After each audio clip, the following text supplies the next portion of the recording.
홍시를 그냥 드시면 달콤한 간식으로 끝날 수 있습니다. 그런데 홍시를 이렇게 드시면 눈이 덜 뻑뻑해지고 머리가 맑아졌다고 느끼는 분들이 분명히 계십니다. 차이는 아주 사소합니다. 무엇과 언제 드시느냐입니다. 나이가 들수록 가장 먼저 신호를 보내는 곳이 눈과 혈관입니다. 아침에 눈이 흐릿하고 머리가 묵직한 느낌이 쉽게 가시지 않는다면 몸속 흐름이 예전 같지 않다는 뜻일 수 있습니다. 이럴 때 많은 분들이 약부터 떠올리지만 사실은 매일 먹는 음식 하나가 몸의 반응을 바꾸는 경우도 적지 않습니다. 감은 오래전부터 몸을 따뜻하게 하고 속을 부드럽게 하는 과일로 알려져 왔습니다. 특히 잘 익은 홍시는 떫은 성분이 줄어들면서 부담이 덜해지는 특징이 있습니다. 요즘 연구에서도 감에 들어있는 항산화 성분과 혈관 기능, 시각 피로와 관련된 지표 사이에 연관성이 관찰되고 있습니다. 수치가 모든 걸 말해주지는 않지만 같은 음식을 먹어도 몸이 받아들이는 방식이 달라질 수 있다는 점은 분명히 확인되고 있습니다. 그런데 문제는 홍시를 먹고 불편함을 느꼈다는 분들이 생각보다 많다는 겁니다.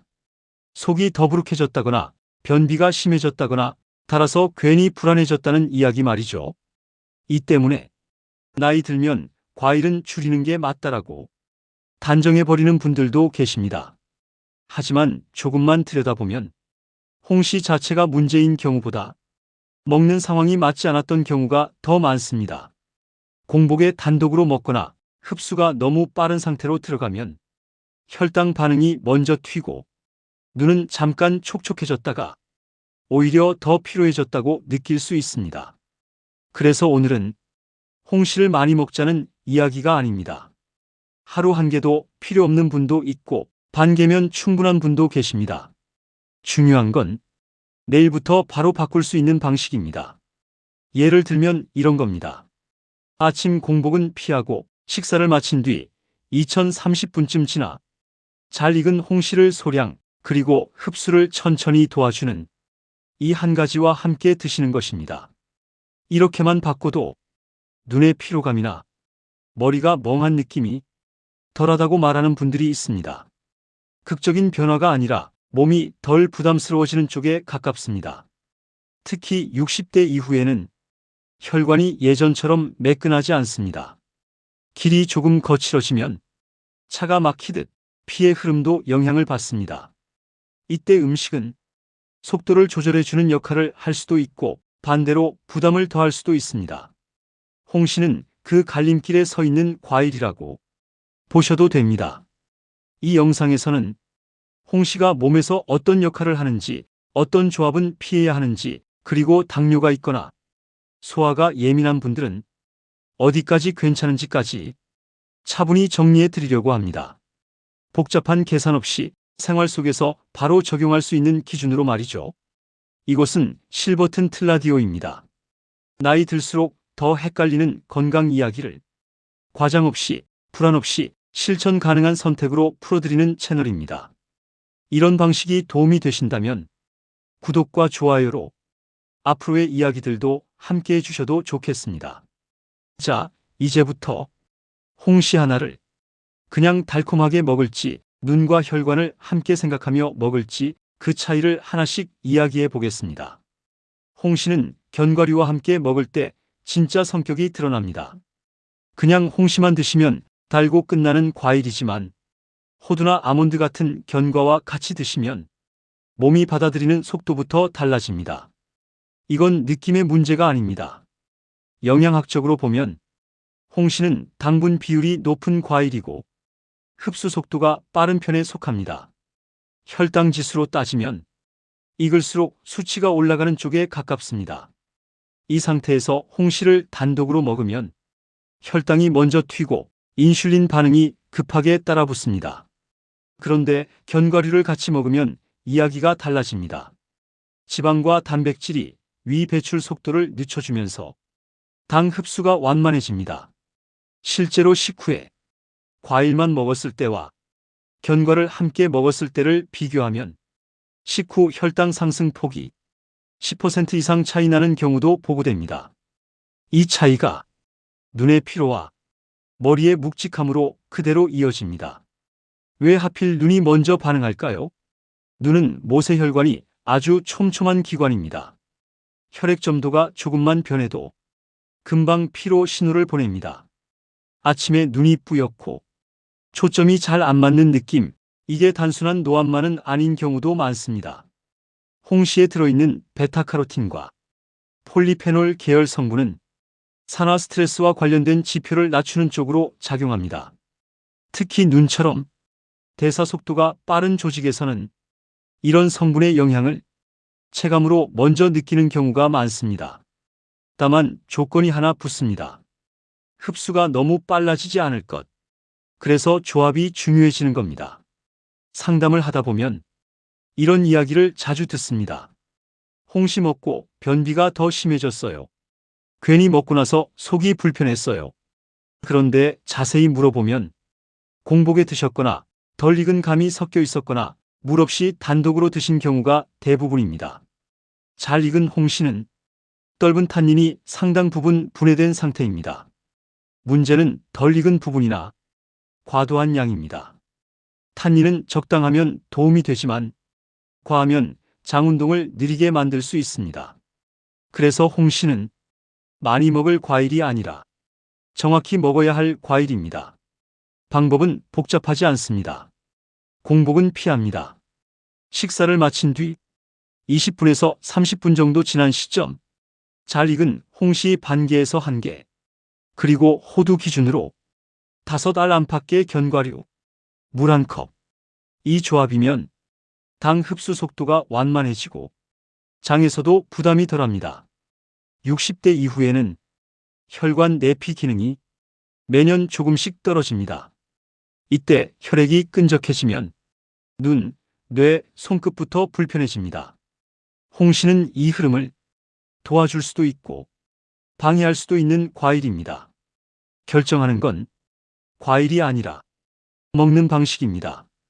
이제부터는 홍시가 눈에 먼저 반응하는 이유, 뇌혈관 이야기에서 왜 빠지지 않는지, 그리고 절대 같이 먹지 말아야 할 조합은 무엇인지 하나씩 짚어보겠습니다. 홍시 하나를 그냥 달콤하게 넘길지 아니면 눈과 혈관을 동시에 생각하는 선택으로 만들지, 이제 본격적으로 들어가 보겠습니다. 눈이 먼저 반응하는 데에는 분명한 이유가 있습니다. 우리 몸에서 눈은 혈관이 가장 가늘고 대사가 가장 빠른 기관 중 하나입니다. 그래서 혈액의 상태가 조금만 달라져도 가장 먼저 불편함으로 신호를 보냅니다. 아침에 일어나면 시야가 흐릿하고 신문 글씨가 또렷하지 않고 휴대폰을 몇 분만 봐도 눈이 쉽게 뻑뻑해지는 느낌. 이런 변화는 단순히 노안 때문이라고 넘기기 쉽지만 실제로는 미세혈관 순환과 연결되어 있는 경우가 적지 않습니다. 홍시에 들어있는 베타카로틴은 체내에서 비타민 O로 전환되는 전구체입니다. 비타민 O는 망막 기능과 눈 점막 유지에 관여하고 부족해질 경우 눈의 건조감, 시야 흐림이 먼저 나타나는 것으로 알려져 있습니다. 여기에 홍시에 포함된 폴리페놀 계열 성분은 혈관 내피 기능과 관련된 산화 스트레스를 낮추는 쪽으로 작용합니다. 이런 성분들은 눈처럼 모세혈관이 촘촘한 조직에서 체감 반응이 빠르게 나타나는 특징이 있습니다. 다만 중요한 조건이 하나 있습니다. 흡수가 너무 빠르지 않을 것. 그래서 홍시는 단독보다는 견과류와 함께 먹을 때 눈의 피로가 덜하다고 느끼는 분들이 많은 겁니다. 실제 사례를 하나 말씀드리겠습니다. 67세 이정숙 씨 이야기입니다. 이분은 몇 년 전부터 아침마다 눈이 뿌옇고 초점이 잘 맞지 않아 신문을 읽는 게 가장 힘들다고 하셨습니다. 안과 검사에서는 특별한 이상 소견은 없다는 말만 반복해서 들으셨고 안약을 써도 효과는 잠깐뿐이었습니다. 이정숙 씨는 가을마다 홍시를 좋아해서 자주 드셨는데 대부분 공복에 1개씩 드셨습니다.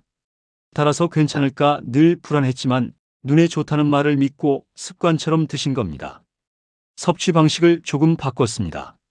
아침 식사를 마친 뒤 20분쯤 지나 잘 익은 홍시 반 개, 그리고 호두 5알, 물 1컵과 함께 양을 늘린 것도 아니고 특별한 약을 더한 것도 아니었습니다. 몇 주까지나 가장 먼저 달라진 건 아침 눈 상태였습니다. 눈이 덜 답답하다는 표현을 쓰셨고 하루 종일 눈 피로가 쌓이는 느낌이 전보다 훨씬 줄었다고 하셨습니다. 시력이 갑자기 좋아진 건 아니지만 눈이 버텨주는 시간이 달라졌다는 말이었습니다. 눈은 몸 상태를 꽤 솔직하게 보여줍니다. 혈액 점도가 높아지고 미세순환이 둔해지면 가장 먼저 불편해지고 흐름이 조금만 완만해져도 가장 먼저 편해집니다. 그래서 눈의 변화는 몸속 순환이 바뀌고 있다는 신호로 읽어볼 필요가 있습니다. 이제 자연스럽게 다음 이야기로 이어집니다. 눈에서 느껴지는 이 변화가 왜 뇌혈관 이야기와 연결되는지, 왜 홍씨 이야기를 하다 보면 뇌경색이라는 단어를 조심스럽게 꺼낼 수밖에 없는지 말이죠. 다음에서는 혈액점도, 혈관 내피 기능, 그리고 60대 이후 뇌로 가는 혈류가 어떻게 달라지는지를 홍씨와 연결해서 풀어보겠습니다. 눈 이야기를 하다 보면 자연스럽게 이어지는 질문이 하나 있습니다. 그럼 이게 뇌랑도 관련이 있나요? 결론부터 말씀드리면 같은 흐름 위에 있습니다. 눈과 뇌는 모두 미세혈관에 의존하는 기관입니다. 특히 뇌는 체중의 2%밖에 되지 않지만 전체 혈류의 약 1520%를 사용합니다. 그만큼 혈액의 질과 흐름에 민감합니다. 나이가 들수록 혈관 내피 기능은 서서히 떨어집니다. 혈관 안쪽 벽이 예전처럼 매끈하지 않게 되고 혈액 점도가 조금씩 올라갑니다. 이때 피는 빠르게 흐르지 못하고 머무르는 시간이 길어집니다. 이 과정이 반복되면 뇌혈관 부담이 커질 수밖에 없습니다. 뇌경색은 어느 날 갑자기 생기는 병처럼 느껴지지만 실제로는 오랜 시간에 걸친 혈관 환경 변화의 결과인 경우가 많습니다. 그래서 뇌를 이야기할 때 혈압, 혈당, 콜레스테롤과 함께 혈액의 흐름 이야기가 빠지지 않는 겁니다. 홍시는 이 지점에서 양날의 칼 같은 과일입니다. 잘 먹으면 혈관 부담을 줄이는 쪽으로 작용할 수 있지만 잘못 먹으면 혈당 반응을 먼저 자극해 오히려 부담을 줄 수도 있습니다. 홍시에 들어있는 탄닌과 폴리페놀 계열 성분은 혈관 수축과 이완에 관여하는 산화 스트레스 지표와 연결되어 있습니다. 일부 연구에서는 이 성분들이 혈관의 탄성을 유지하는 데 간접적인 역할을 할 수 있다는 결과도 보고되어 있습니다. 다만 전제는 같습니다. 흡수가 너무 빠르지 않을 것. 그래서 홍시를 단독으로 특히 공복에 먹는 건 뇌혈관을 생각하면 그다지 좋은 선택이 아닐 수 있습니다. 혈당이 급하게 오르면 혈액 점도도 함께 변하고 뇌로 가는 혈류의 안정성이 깨질 수 있기 때문입니다. 실제 사례를 하나 더 말씀드리겠습니다. 72세 김용호 씨 이야기입니다. 이분은 평소 머리가 멍한 느낌이 자주 들고 아침에 일어나면 뒤통수가 묵직하다고 표현하셨습니다. 뇌 MRI에서는 급한 이상은 없었지만 혈관 관리가 필요하다는 말을 여러 번 들으셨습니다. 김용호 씨는 과일을 좋아하셨고 특히 홍시를 즐겨 드셨습니다. 문제는 저녁에 TV를 보면서 홍시를 단독으로 한두 개씩 드셨다는 점이었습니다. 달콤하니 부담 없다고 생각하신 겁니다. 섭취 방식을 조정했습니다. 저녁 시간에 홍시는 줄이고 아침이나 점심 식사 후로 옮겼습니다. 양은 반 개에서 1개 이내, 그리고 견과류와 함께. 이 변화만으로 머리가 멍한 느낌이 전보다 덜하다고 말씀하셨습니다. 극적인 변화는 아니었지만 하루를 시작할 때의 컨디션이 확실히 달라졌다는 표현을 쓰셨습니다. 여기서 중요한 건 홍시가 뇌경색을 막아준다는 식의 단순한 이야기가 아닙니다. 홍시는 혈관 환경에 영향을 줄 수 있는 선택 중 하나이고 그 방향은 먹는 방식에 따라 완전히 달라진다는 점입니다. 60대 이후에는 하나의 음식이 약이 되기도 하고 부담이 되기도 합니다. 홍시는 그 경계에 서 있는 과일입니다. 그래서 더 조심스럽게 그리고 더 똑똑하게 접근할 필요가 있습니다. 이제 다음으로는 이 경계를 분명하게 가리겠습니다. 홍시와 절대 같이 먹지 말아야 할 조합, 그리고 많은 분들이 아무 생각 없이 하고 있는 가장 흔한 실수들을 하나씩 짚어보겠습니다. 여기서 한 가지만 잘못 드시면 홍시는 도움보다 부담이 먼저 오는 과일이 됩니다. 문제는 홍시가 아니라 많은 분들이 아무 생각 없이 함께 먹고 있다는 겁니다. 가장 흔한 실수가 홍시를 공복에 드시는 경우입니다. 아침에 속이 빈 상태에서 홍시 하나만 드시면 당 흡수가 너무 빠르게 일어납니다. 혈당이 급하게 오르고 인슐린 분비가 따라붙으면서 잠깐 에너지가 도는 느낌 뒤에 머리가 멍해지거나 눈이 더 피로해졌다고 느끼는 분들도 계십니다. 이건 체질 문제가 아니라 흡수 속도의 문제입니다. 두 번째로 많이 보이는 조합이 홍시와 우유입니다. 우유가 부드러워서 잘 어울릴 것 같다고 생각하시지만 실제로는 그렇지 않은 경우가 많습니다. 홍시에 남아있는 탄닌 성분이 우유 단백질과 결합하면 소화가 느려지고 속이 더부룩해질 수 있습니다. 특히 위장 기능이 예전 같지 않은 분들은 이 조합에서 불편함을 더 자주 느낍니다. 실제 사례를 하나 말씀드리겠습니다. 69세 최정임 씨 이야기입니다. 이분은 아침마다 홍시를 갈아서 우유와 함께 드셨습니다. 눈에 좋다는 말을 듣고 몇 달간 꾸준히 드셨는데 속이 늘 더부룩하고 배에 가스가 차는 느낌이 심해졌습니다. 처음엔 우유 때문이라고 생각하지 못했습니다. 홍시와의 조합 문제였죠. 세 번째는 술입니다. 의외로 이 조합을 대수롭지 않게 여기는 분들이 많습니다. 저녁에 한잔하고 후식으로 홍시를 드시는 경우입니다. 알코올은 혈관을 확장시켰다가 곧바로 수축시키는 작용을 합니다. 이 상태에서 당 흡수가 빠른 홍시가 들어가면 혈관 반응이 더 요동칠 수 있습니다. 특히 뇌혈관을 생각해야 하는 분들에게는 좋지 않은 선택입니다.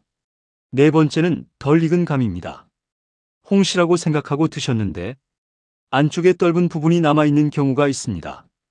이때 탄닌 함량이 높아 장 운동을 억제하는 쪽으로 작용할 수 있습니다. 변비가 심해졌다는 분들 중 상당수가 이 경우에 해당합니다. 홍시는 말랑할수록 속까지 고르게 익었을수록 부담이 줄어듭니다. 마지막으로 많이 놓치는 게 수분 섭취입니다. 홍시만 드시고 물을 거의 마시지 않는 경우입니다. 홍시는 수분이 많아 보여도 식이섬유와 함께 들어오기 때문에 물 없이 단독으로 먹으면 장 안에서 오히려 딱딱해질 수 있습니다. 변비가 생겼다면 홍시 때문이 아니라 물 부족일 가능성도 큽니다. 여기까지 들으시면 이런 생각이 드실 겁니다. 그럼 도대체 어떻게 먹어야 괜찮은 거야? 바로 그 지점에서 이야기가 다시 정리됩니다. 홍시는 공복이 아니라 식후에, 단독이 아니라 견과류와 함께 잘 익은 상태로 물과 같이 들어갈 때 가장 무리가 적습니다. 이 네 가지만 기억하셔도 홍시에 대한 평가는 완전히 달라질 수 있습니다. 다음에서는 당뇨가 있거나 혈당이 걱정되는 분들을 위해 홍시를 어디까지 어떻게 조절하면 되는지, 그리고 내일부터 바로 적용할 수 있는 구체적인 실천 기준을 정리해 보겠습니다. 여기까지 들으셨다면 이제 홍시에 대해 막연한 기대나 막연한 불안은 어느 정도 정리가 되셨을 겁니다.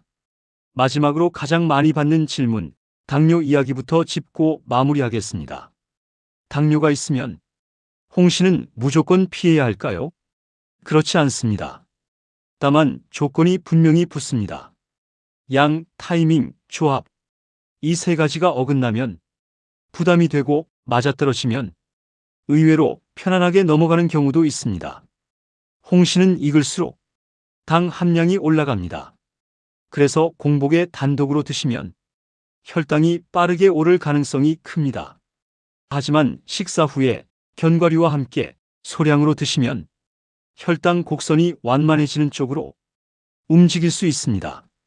실제로 식이섬유와 지방을 함께 섭취했을 때 식후 혈당 최고치가 10% 이상 낮아졌다는 보고들도 있습니다. 모든 분께 똑같이 적용되지는 않지만 원리는 분명합니다. 그래서 기준을 정리해 보겠습니다. 아침이나 점심 식사 후 2030분 잘 익은 홍시 반개에서 1개, 호두 기준으로 5알 안팎의 견과류, 물 1컵. 이 조합이면 대부분의 분들이 부담 없이 시작할 수 있는 선입니다. 처음부터 매일 하실 필요도 없습니다. 일주일에 2~3번만으로도 몸의 반응은 충분히 느낄 수 있습니다. 혹시 변비가 걱정되신다면 양을 더 줄이셔도 됩니다. 홍시는 많아서 좋은 과일이 아닙니다.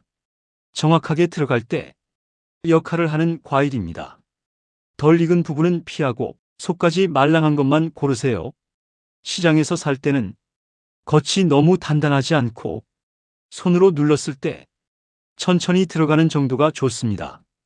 지금까지 이야기를 한 줄로 정리하면 이렇습니다. 홍시는 눈과 혈관을 동시에 건드릴 수 있는 과일이지만 방향을 정해주지 않으면 그냥 달콤한 간식으로 끝납니다. 견과류와 함께 식후에 소량으로 이 3가지가 홍시를 약적으로 돌려놓는 기준입니다. 완벽하게 지키실 필요는 없습니다. 오늘은 1개, 내일은 반개 괜찮습니다. 몸은 큰 결심보다 작은 반복에 더 솔직하게 반응합니다. 중요한 건 홍시를 볼 때마다 아무 때나 먹지 말자는 기준 하나가 생겼다는 겁니다. 이 영상이 홍시를 다시 꺼내 들 때 조금 더 편안한 선택이 되셨다면 그걸로 충분합니다. 눈이 덜 피곤해지고 머리가 덜 멍해지고 하루를 시작하는 느낌이 조금만 가벼워져도 이 이야기는 역할을 다한 겁니다. 혹시 홍시 드시고 속이 불편했거나 변비가 심해졌거나 반대로 몸이 한결 편해졌던 경험이 있으신가요? 댓글로 한번 남겨주셔도 좋겠습니다. 다른 분들께도 큰 도움이 됩니다. 이런 정보가 주변 어르신께도 도움이 될 것 같다면 한 번쯤 공유해 주셔도 좋겠습니다. 같이 건강해지는 방향이니까요. 실버튼 틀라디오는 앞으로도 과장하지 않고 불안만 키우지 않고 생활 속에서 바로 써먹을 수 있는 이야기로 곁에 남아 있겠습니다.